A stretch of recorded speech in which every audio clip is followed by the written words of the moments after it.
It's Tuesday, October 12th. 2021, I feel I have to point out, as some of you have pointed out, the YouTube algorithm has been recommending really old videos, so now you get the year. I don't know. We'll probably forget to do that next week. You got government and robot news in this episode. And something is conspicuously missing. It's Krista. It's Krista. She's on vacation.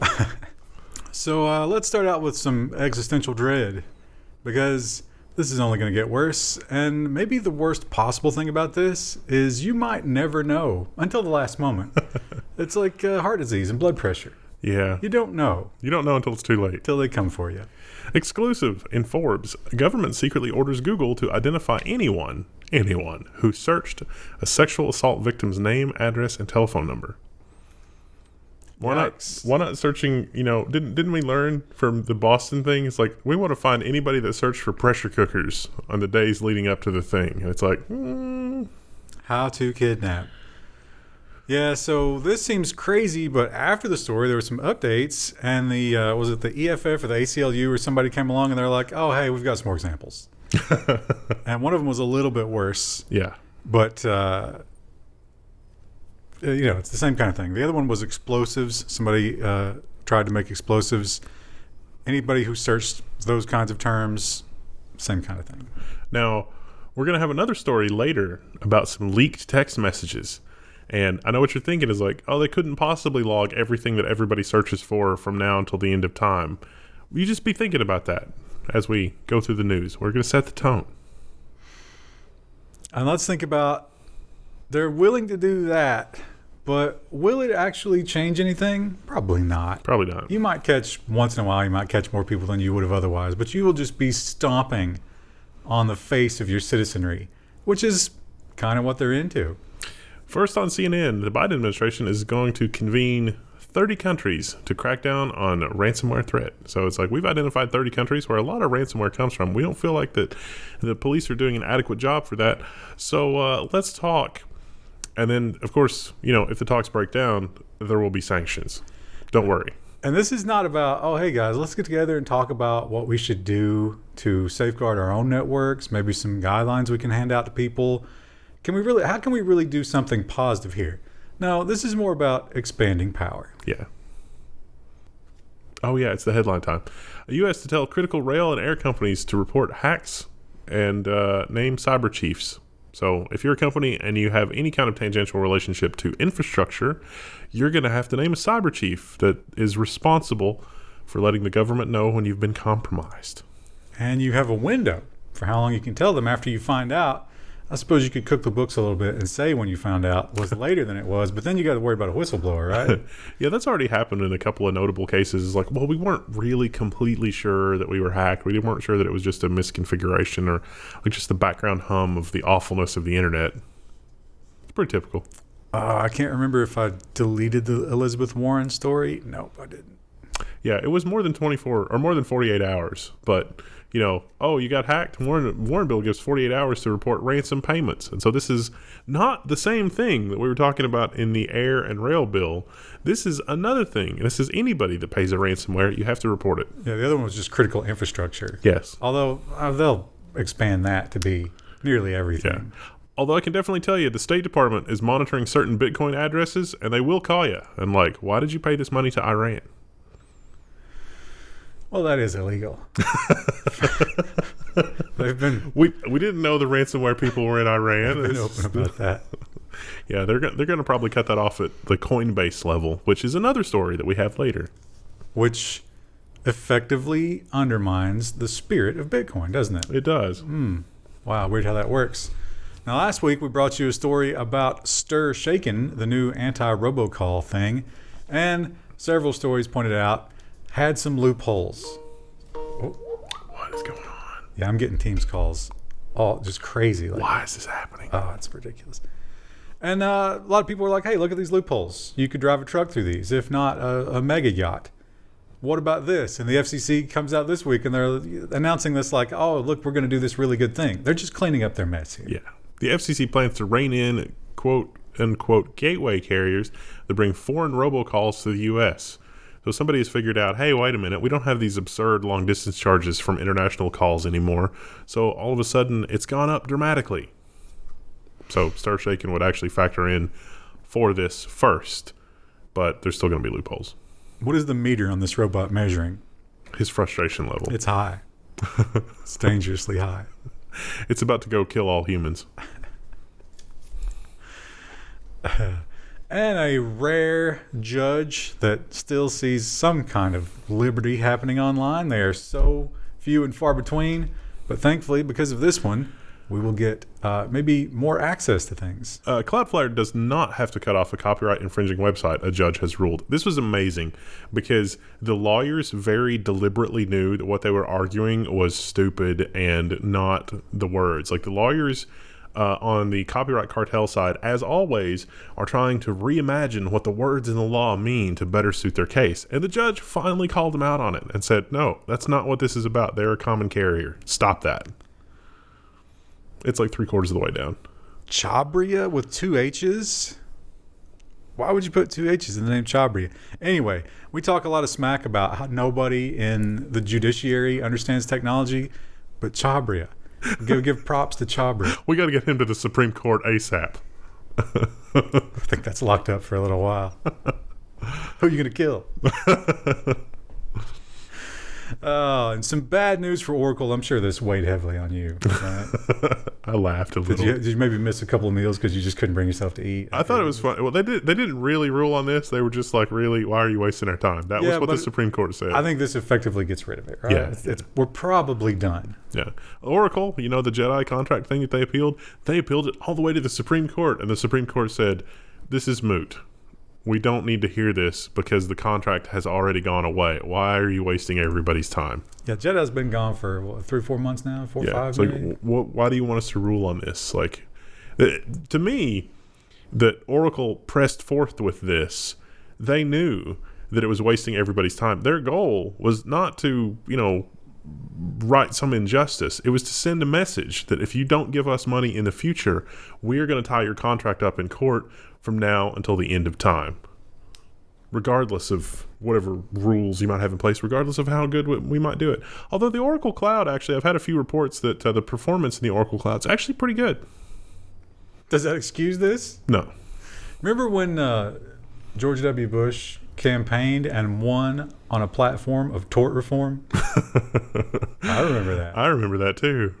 Not very many people remember that. No. Well, if you're in California and you don't like other humans, excellent news. California DMV gives the Cruise and Waymo go-ahead to charge for rides. So if you're using Cruise or Waymo in the California, you can be charged money now. Previously, they were allowed to operate, but they weren't allowed to charge money. I hear a Teams call. Where is that coming from? Somewhere in this room, there's a Teams call.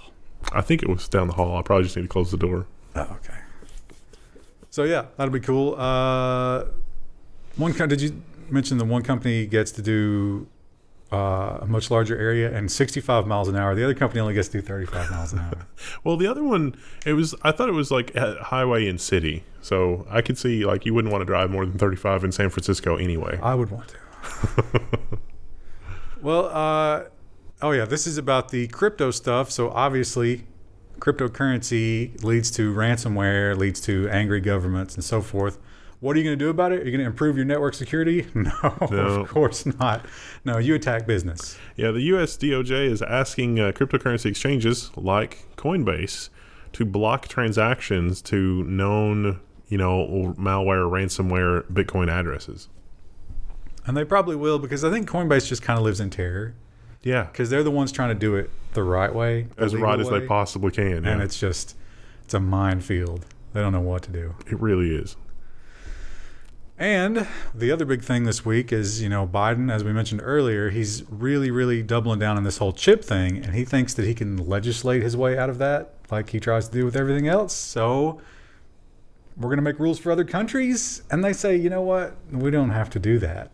Taiwan's TSMC, after U.S. request, says that it won't leak sensitive info.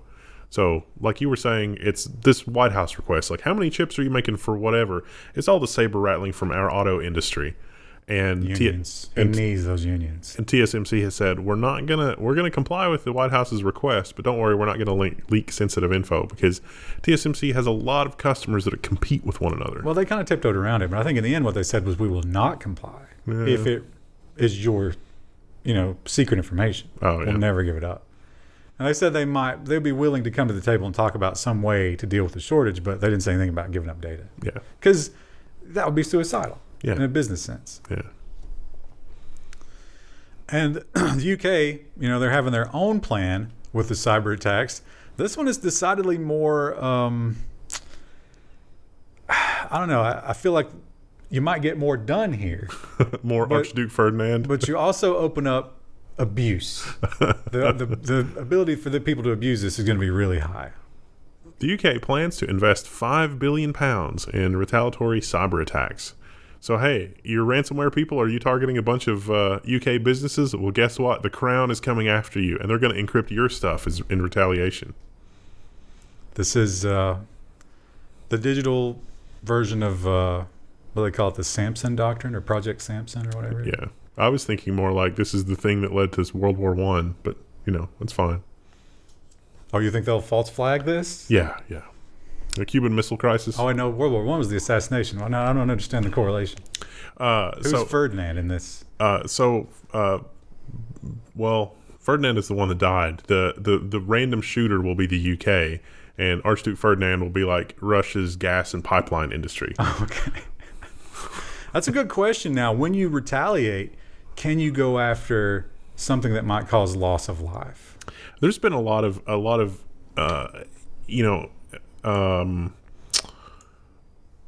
there was a pipeline explosion that was attributed to an espionage op in the 80s, but there's been recent information that came out that said, no, that was maybe just a happy coincidence. So I don't really know if it was the disinformation campaign or the real one, but it's easy to imagine things like Stuxnet, like the sabotage of the nuclear enrichment accelerators. Things like that happened in the Cold War that we maybe didn't hear quite as much about. But think about a DNS magnification attack, right? Yeah. Isn't the UK becoming an unsecured DNS server? Basically. In terms of hack them, pretend to be somebody else, and let them magnify the attack back to the other party. That's the perfect way to do a false flag operation. The North Koreans have already drawn up the plans. They've got a whiteboard going for this already. And Ireland is perhaps, in the modern world, most famous for not charging a lot of taxes. Not for the people, for the corporations. And oh boy, do all the other countries not like that. And so they've been trying to get them on board with this new thing.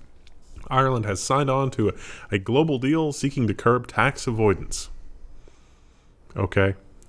15% minimum for all corporations. And they're changing the rules on it doesn't matter where the money originates. If it goes down in your country, the taxes have to be paid there. So a lot of companies are going to have a mass exodus of Ireland. Yeah. That's going to be tough for the Irish politicians. A lot of slush money going away. But supposedly everybody's doing it, so it should be an even playing field. Although they're the ones that are cheating right now, so it still hurts them. And the EU Parliament has done something that sounds good on paper. I wonder how many holes will be pushed through this. Oh, quite a few. I imagine enough for all of the spies to not have to worry.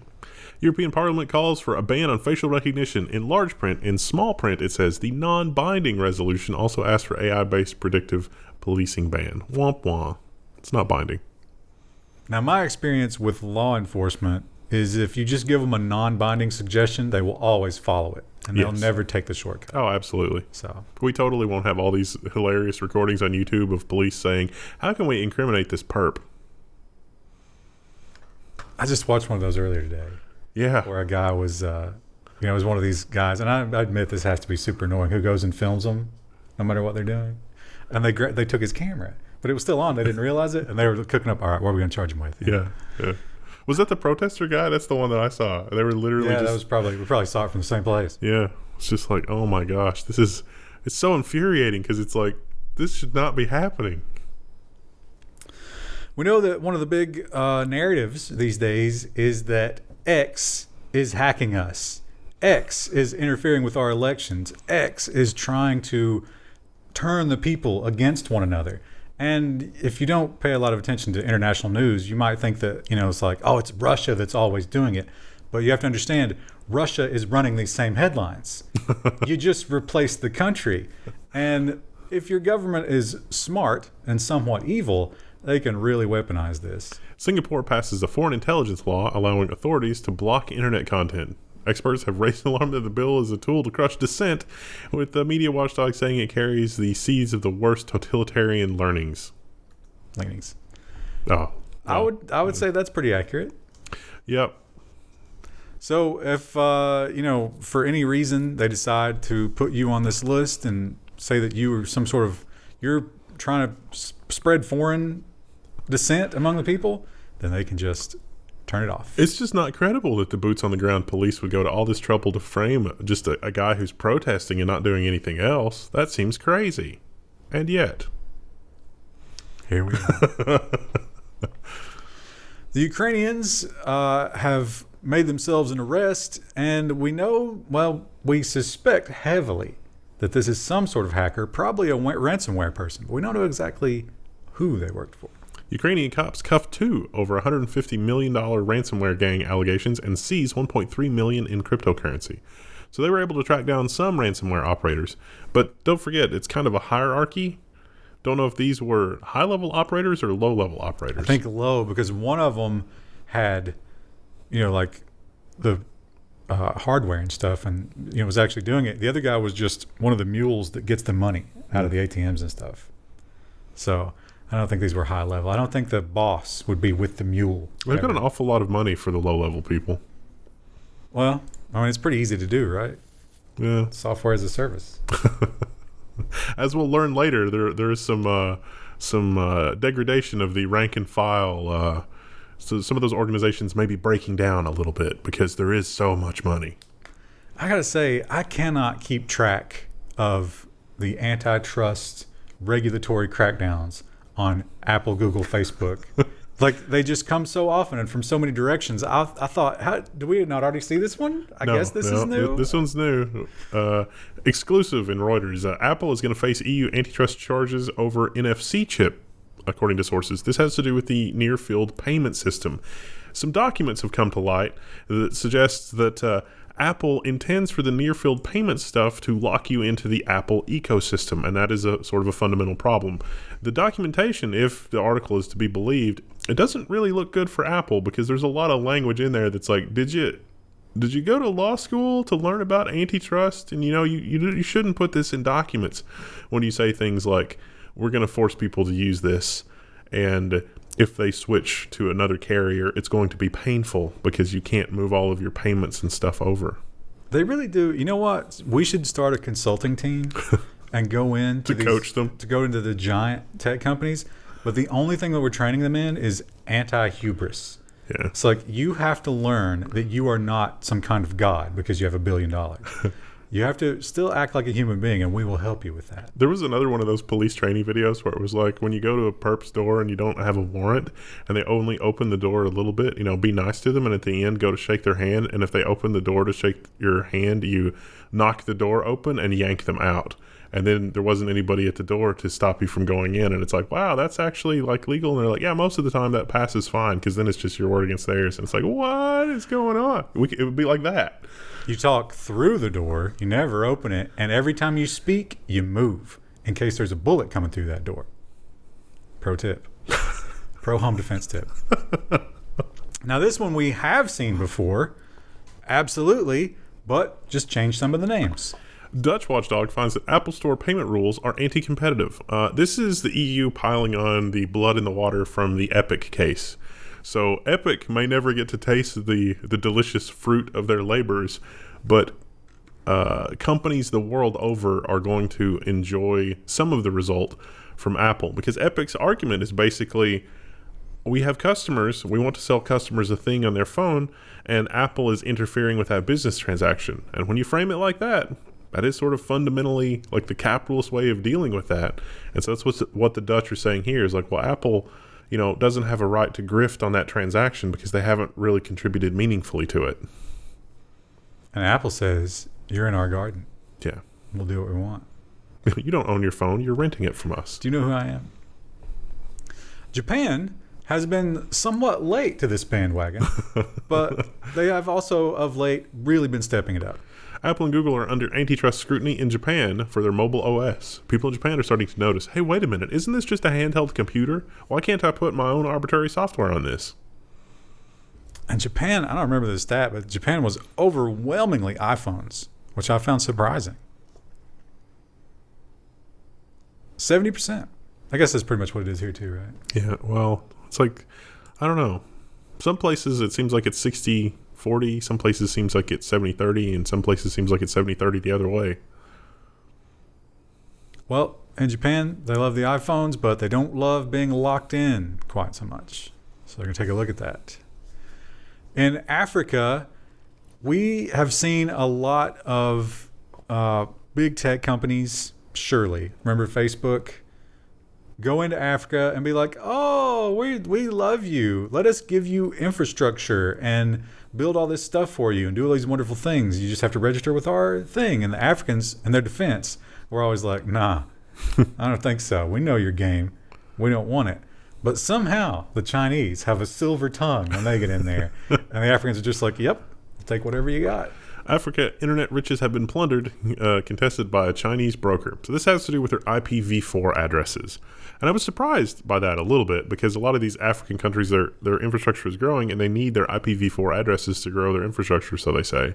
And a lot of them are controlled by a Chinese broker who's fighting them tooth and nail to hang on to the IPv4 addresses because, well, there's not enough IPv4 addresses.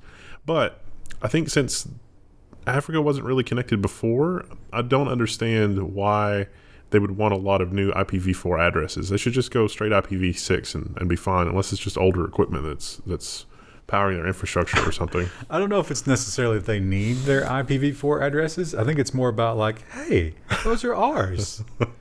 We should be making money on those. And one guy benefited from the transaction. Like this wasn't, the Africans got together and they were like, I don't know, maybe this is good. It was just one guy stealing all the money and giving up the IP addresses. Yeah. So totally illegal. They should get them back. Here's the terrifying thing about this picture. I don't know if you've noticed it, but the internet is so slow. Those thumbnails are coming in one at a time. It's disappointing. It is Windows 10 also. And it's all because of China.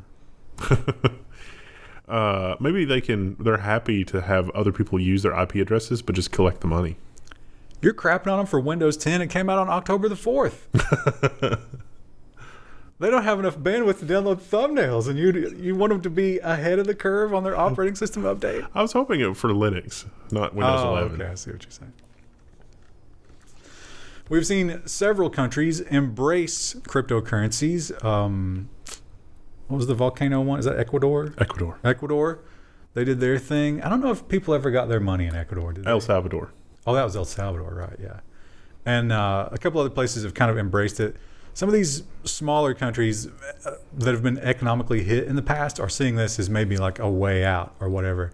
Also, they don't always tell you this one, but countries that repatriate a lot of money from Western countries, they love this because it makes it super easy. Bitcoin is set to become a legal payment in Brazil. So you can pay your government debts and other public debts with Bitcoin. Okay. I don't think they've worked out anything to do about the transaction fees. They were talking about using it at McDonald's. I don't think so. Yeah, that's going to add a considerable tax to your McDonald's. And here in the U.S., we're trying to, well, when I say we, I mean the government is trying to downplay regular cryptocurrency. It's all about that central bank digital coin. Yeah, which is a kind of cryptocurrency, but also centralized. I don't know if I'd call that a cryptocurrency. Look, so the same way, you know how you were always talking about how the Zoom encryption wasn't really encryption because there was that third party. I'd say the same thing about the central bank digital currency. The cryptography is one-sided. I'll go you one even darker than that. It's like it doesn't matter if it's centralized or not when the thing. So think about like all the cryptocurrency addresses and Coinbase. All the State Department has to do is tell Coinbase these cryptocurrency addresses are blacklisted. And so you get a transaction from one of those addresses that was blacklisted. It was like, oh, that was ransomware money that you got paid somehow. That's ours now. Yeah, I can totally see that. And the bar for doing that will be incredibly low. Yeah. Because how are you ever going to get it back? Yeah. Oh, this person visited a right-wing website. Take their money. Yep. But anyway, that's the hell that's going to be our country pretty soon. And other countries are just lining up to do the same thing.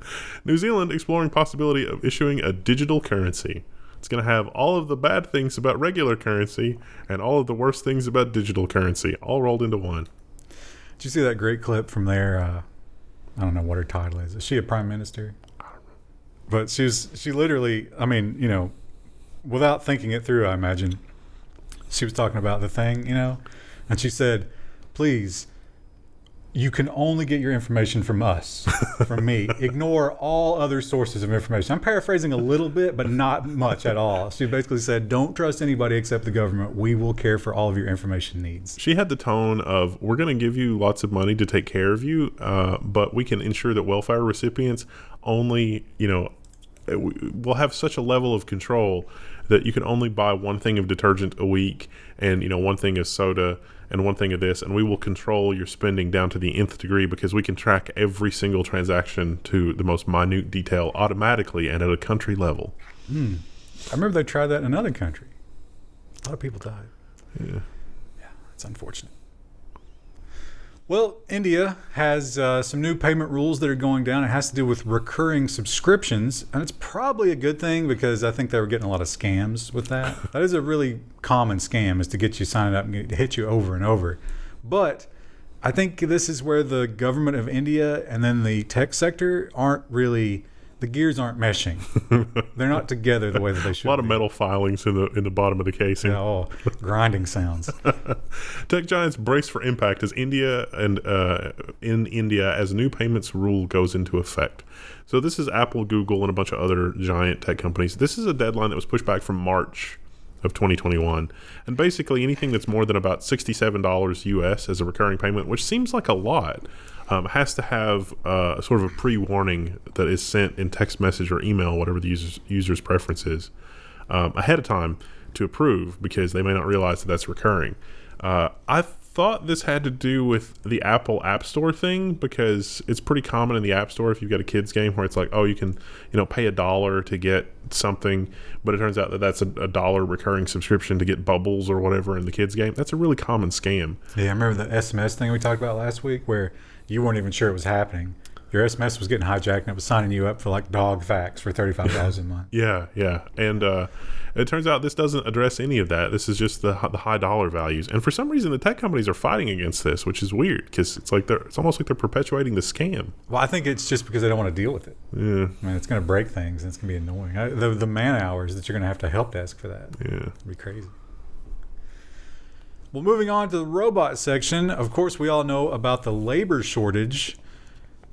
You know, you can't hire people. It's just the workers are not there. What do you do if you have a labor-intensive thing that you need to be done? It's obvious. You go to the robots. Robots take over Italy's vineyards as wineries struggle with worker shortages amid the thing. They're not as good as workers, but they're more reliable. And they work all the time.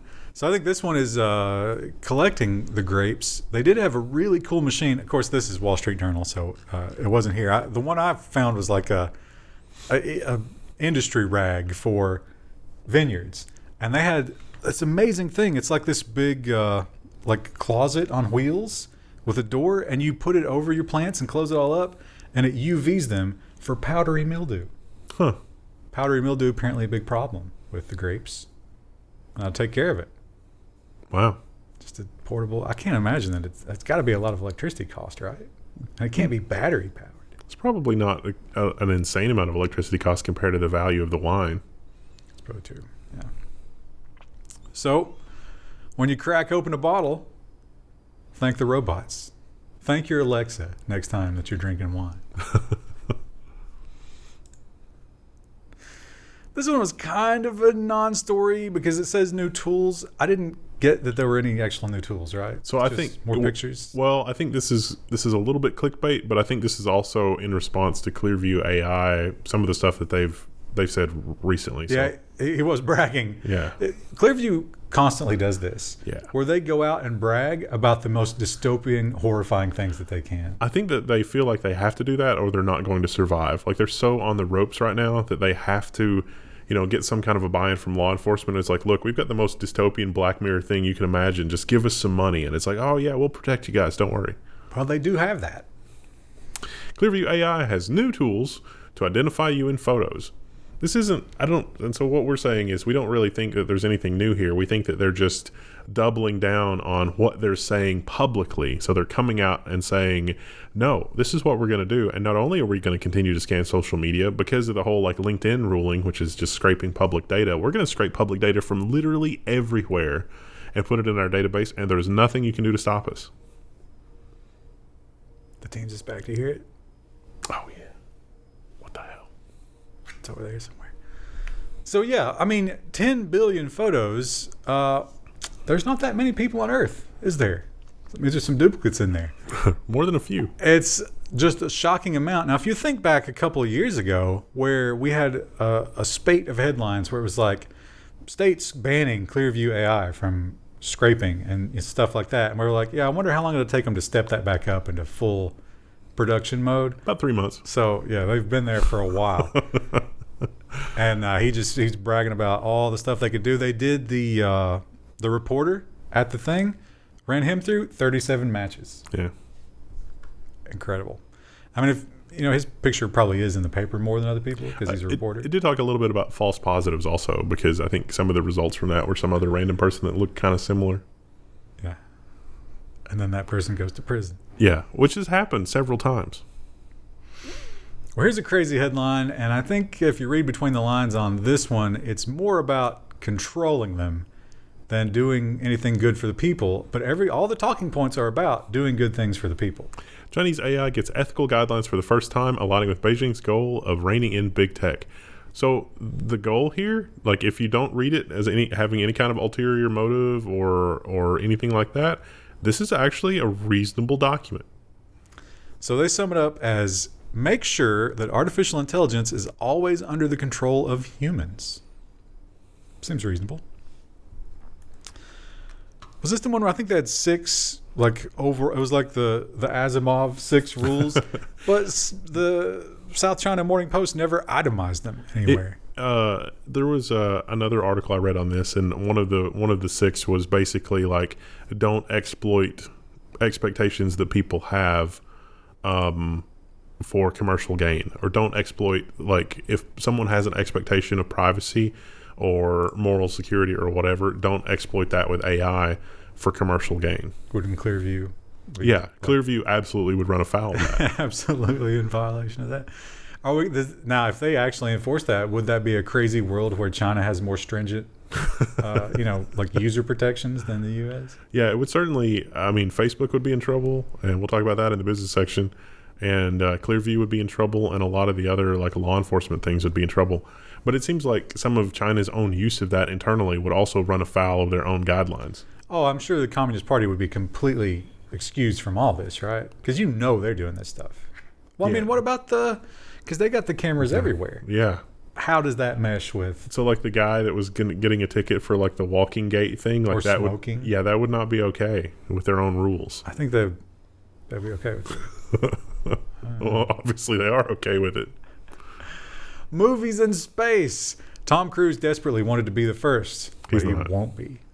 Russian actress and director to start making first movie on space station. The pair arrived at the International Space Station on Tuesday and aim to start shooting scenes for the first feature film made in orbit. Sorry, Tom. Aww. It's not going to work out for you. But this is a really interesting headline, and this is the New York Times reporting on this, not any internal Russian media agency. And maybe there's a reason for that, because they just came up with a weird rule. Russia tells its space reporters to stop reporting on the space program.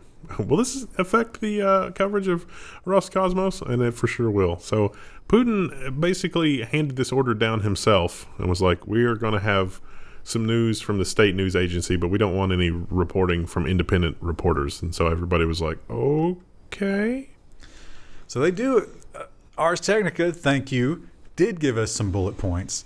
But what this boils down to is if the military has touched your project ever, it falls under these rules. Yeah. And in this Russian space program, I don't think they have anything where that's not true. Yeah. Sorry. No mocking Russia anymore. They also point out that they have this thing set up over there, which, to be fair, is not that much different than what we do. It's just easier. It's just like less steps. Where if you run afoul of the administration, you get flagged so that all your social media posts is like, this is coming from foreign intelligence. And it doesn't matter if you can prove that you're not foreign intelligence. Once you get the flag, that's it. So it's like the whole reason for these controls to exist is to put a muzzle on something regardless of how valid it is. It's going to be a knee-jerk reaction every time. And again, you got to remember, that's the same thing that we do, except we blame them. See what's happening here? What you're telling me is we need a vastly more decentralized internet. World, perhaps, would be the way to do that. Then you just get warlords. I understand that there's somewhere in the middle of the slider, but we ain't there. You think that we'll ever get to a point where like the remnants of Starlink is like the last open network because it's in space and no one can touch it, and so anybody with a radio can participate in the network, but it's otherwise not connected to anything? Nah, we're too far along in our space programs. It'd be too easy to tear it down. Oh, to like shoot them out or whatever. Yeah. The first time it gets annoying to somebody with the space program, it's gone. Time to deploy even more micro satellites that are super tiny. It's too hard to hit with a ballistic missile. And then we blot out the sun. Or just use a lot of jammers. All right, what do we got for tomorrow? Business and something? And I guess it'll probably be security. We had a lot of business news this week. Where a lot of business things happen. I guess it's not a lot of stories, but I had the Facebook outage and all the fallout from that. That's social. And about 17 other things. So. But you're definitely going to want to tune in. It's really good. You'd be crazy not to. Oh, yeah. And be sure to check out our Linode links, which are below. We'll have a full Linode ad tomorrow. But, yeah, Linode's sponsoring Devember. Devember is just starting to kick off. Oh, that was Krista needed to give us an update. I think we are going to do on... We're going to do the Minecraft server, but I think we're going to have an alternative server as well as the Minecraft server. So, Krista needs to come up with like the challenge, and she hasn't. We need to give out the challenge. We'll see. Stay tuned, but not this week. She's not here, and there's nobody to say bye. Bye.